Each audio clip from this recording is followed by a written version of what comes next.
Avrupa Eğitim El Derneği'nin temsilcileri olarak yine bu kış projesinde BOT ve MON çocuklarımıza, ihtiyaç sahibi çocuklarına ve yetimlere yine giydirmeye çalışacağız. Yaklaşık olarak 100 tane çocuğumuzu giydireceğiz. Şu an Kuzey Makedonya'nın doğu tarafındayız. Ve Allah izin ederse eğer bugün tüm çocuklarımıza, bazılarını bu bölgede, bazılarını da evlerine bizzat gidip çocuklarımıza montlarını ve botlarını dağıtacağız.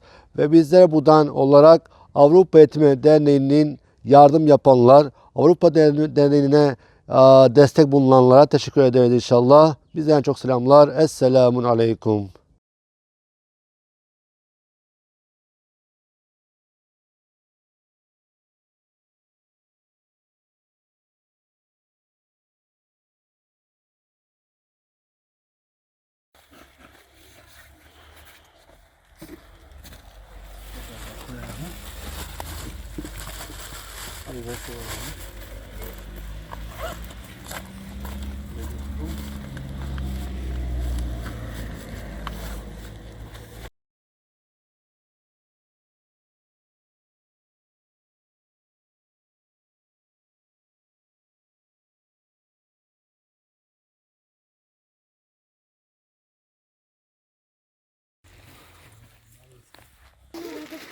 Tamam.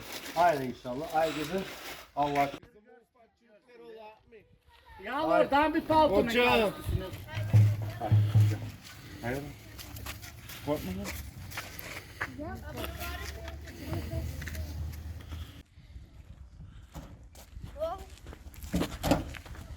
Yeah.